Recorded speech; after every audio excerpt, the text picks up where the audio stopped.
Hi friends, welcome to Nadiya creatives. இன்னைக்கு நம்ம பார்க்க போகிறது சூப்பரான துவையல் ரெசிபி தான். சட்னியும் செய்யலாம், துவையலாகவும் செஞ்சுக்கலாம். நம்ம துவையலாக பாதி எடுத்துட்டு அதுலேயே சட்னி அரைச்சி ரெடி பண்ணிக்க போகிறோம். அது எப்படின்னு வாங்க பார்க்கலாம். அதுக்கு நான் பீர்க்கங்காய் தோல் எடுத்திருக்கேன். பீர்க்கங்காய் கூட்டு பண்ணேன், அதாவது பொரி குழம்பு மாதிரி வச்சேன், முட்டை உடைச்சி ஊற்றி. அது இன்னைக்கு காலையில் வச்சேன். அதை அந்த தோலே மதியானத்துக்கு துவையலுக்கு யூஸ் பண்ணிக்கலாம் அப்படின்னு சொல்லிட்டு இப்போ அது துவையலுக்கு ரெடி பண்ணிட்டு இருக்கேன். அது கூடவே வாழைப்பூ தோல் இருக்கு இல்லைங்களா, அது அப்புறம் உள்ள வாழைப்பூ உள்ள நம்ம அந்த குட்டியா அந்த சின்ன விதைங்க வரும். அது பார்த்தீங்கன்னா நம்ம அதை உரிக்க முடியாது. அது அப்படியே என்ன பண்ணலான்னா, பார்த்தீங்கன்னா உங்களுக்கு தெரியும், இந்த மாதிரி குட்டி குட்டி விதைங்களா அதை உள்ளே கொட்டியிருக்கு பாருங்க. இந்த மாதிரி இருக்கிறதெல்லாம் கட் பண்ணி சேர்த்துட்டு இது துவையலுக்கு யூஸ் பண்ணிக்கிட்டா ரொம்ப நல்லாயிருக்கும். துவர்ப்பே இருக்காது, நல்லாயிருக்கும். அது கூட பீர்க்கங்காய் தோலும் நான் சேர்த்துக்கிறேன். இது தனியாகவும் செய்யலாம், ஆனால் என்கிட்ட பீர்க்கங்காயும் தோலும் இருந்தது.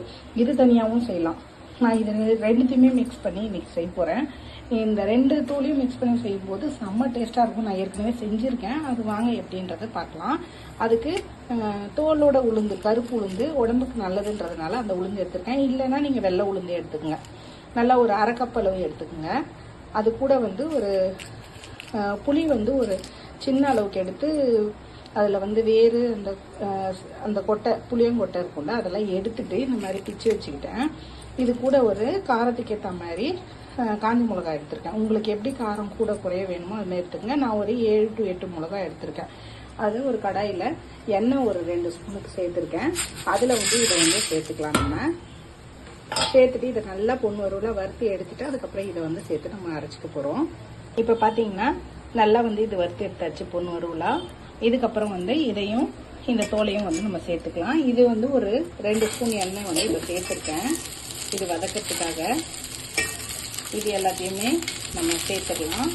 அதுக்கப்புறம் பீர்க்கங்காய் தோல் அதையும் சேர்த்து நல்லா நான் அலசி எடுத்து வச்சுருக்கேன். எல்லாத்தையும் நல்லா க்ளீன் பண்ணி அதையும் நம்ம சேர்த்துட்டு இதையும் நல்லா வதக்கிக்கலாம். இந்த எண்ணெயிலே நல்லா வதக்கிட்டு எப்படி இருக்குன்னு நம்ம பார்க்கலாம். இப்போ இது ஒரு அரை முடி தேங்காய் சாப் பண்ணி அதையும் சேர்த்துட்டு இதோட சேர்த்து நல்லா வதக்கிக்கலாம். நல்லா வதங்கின பிறகு எப்படி இருக்குன்னு வாங்க பார்க்கலாம். இப்போ இது நல்லா வதங்கிருக்கு. எப்படி இது பார்த்தா தெரியும்னா, இந்த அளவுக்கு தோல் நிறம் மாறி இருக்கும். எண்ணெயில் வதக்கும் போது வாழைப்பூவுடைய தோல் நல்லா கருப்பு கலர் மாதிரி மாறி இருக்கும். அதுதான் நல்லா வதங்கினதோடைய நமக்கு அறிகுறி. இந்த அளவுக்கு நம்ம வதங்கின பிறகு இதை ஆற வச்சு ஒரு மிக்ஸி ஜாரில் சேர்த்துக்கலாம். நல்லா ஆறிட்டே இருக்கட்டும். அதுக்குள்ளே நம்ம இது கொஞ்சம் லைட்டாக அரைச்சி கொண்டு வந்துடலாம். இதுக்கு தேவையான அளவு உப்பு சேர்த்துக்கிறேன். சேர்த்துட்டு இதை நல்லா அரைச்சி கொண்டு வந்துட்டு அதுக்கப்புறம் நம்ம அந்த தோல் ஆறி இருக்கும் அதையும் சேர்த்து நம்ம அரைச்சிக்க போகிறோம். இப்போ இது நல்லா தண்ணி ஊற்றி இந்த அளவுக்கு அரைச்சி கொண்டு வந்தாச்சு பாருங்க. அரைச்சாச்சு. இதில் இன்னும் கொஞ்சம் இந்த தோலெல்லாம் சேர்த்துக்கலாம். இப்போ வதக்கி வச்சிருக்க தோலெல்லாம் சேர்த்துட்டு அரைச்சிட்டு எப்படி இருக்குன்னு வாங்க பார்க்கலாம். இப்போ அரைச்சது இந்த அளவுக்கு நல்லா நைஸாக அரைச்சிக்கணும். அரைச்ச பிறகு அதே கடாயை ஒரு 2 ஸ்பூன் அளவுக்கு எண்ணெய் ஊற்றிருக்கேன். எண்ணெயில் கடுகும் கருவேப்பிலையும் சேர்த்துக்கலாம். நல்லா வெடிச்சு வரட்டும்.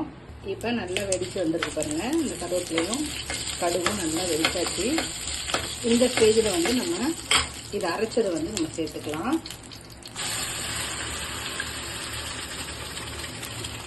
ஸ்லோவில் வச்சுட்டு சேர்த்துட்டு இதை ஒரு 2 வதக்கிக்கலாம். இது அப்படியே என்ன பண்ண போகிறோம், ஒரு பாத்திரத்தில் துவையெல்லாம் கொஞ்சம் எடுத்துட்டு அப்புறம் மிக்ஸி ஜாரை அலசி ஊற்றிட்டோம்னா கொஞ்சம் சட்னியாகவும் இருக்கும். பாதி நமக்கு துவையலாகவும் எடுத்து வைக்கிறதுக்கு ஒரு 2 நாளைக்கு வச்சு கூட சாப்பிடலாம். புளி சேர்த்து அரைச்சதுனால எல்லாத்தையும் நல்லா வதக்கிட்டோம்ல. இப்போ பார்த்தீங்கன்னா நல்லா வதக்கியாச்சு. இப்போ இதை ஒரு கிண்ணத்துக்கு மாற்றிக்கலாம். இது சாப்பாடுக்கு அப்புறம் மிக்சடு ரைஸ், அதாவது தயிர் சாதம் அப்புறம் சாம்பார் சாதம் அந்த மாதிரி ரைஸ்லாம் நல்லாயிருக்கும். பிரிஞ்சி அந்த மாதிரி இருக்கும். துவையல் மாதிரி வச்சுட்டா நல்லா தான் இருக்கும். இது மாதிரி நீங்கள் செஞ்சு பாருங்கள். கசப்பு துவர்ப்பு எதுவுமே இருக்காது. பாதி அளவுக்கு நம்ம எடுத்துட்டு மிச்சத்தை தண்ணி ஊற்றி கலந்து சட்னியாக யூஸ் பண்ணிக்கலாம். நான் இப்போ இட்லி ஊற்றி வச்சுருக்கேன். இட்லிக்கு இது சைட் டிஷ்ஷாக நல்லாயிருக்கும். அதுக்காக இப்போ இந்த அளவுக்கு நான் எடுத்து வச்சுட்டு மிச்சம் இந்த சட்னியில் கொஞ்சமாக நம்ம தண்ணி சேர்த்து அந்த மிக்ஸி ஜாரில் இருக்கிறத ஊற்றிட்டோம்னா நமக்கு சட்னியாகவும் யூஸ் பண்ணிக்கலாம். இப்போ அந்த மிக்ஸி ஜாரில் இருக்கிறதெல்லாம் கலந்து கொடுத்த பிறகு நமக்கு சட்னி ரெடி ஆயிடுச்சு, துவையலும் ரெடி ஆயிருக்கு. இதே மாதிரி நீங்களும் செஞ்சு பாருங்கள். செஞ்சு பார்த்துட்டு கண்டிப்பாக கமெண்ட் எப்படி இருக்குன்னு சொல்லுங்கள். உங்களுக்கு பிடிச்சிருந்தா லைக் பண்ணுங்கள், ஷேர் பண்ணுங்கள், கமெண்ட் பண்ணுங்கள், சப்ஸ்கிரைப் பண்ணுங்கள். பக்கத்தில் பெல் ஐக்கான் பட்டனை ப்ரெஸ் பண்ண மறந்துடாதீங்க. தேங்க்யூ.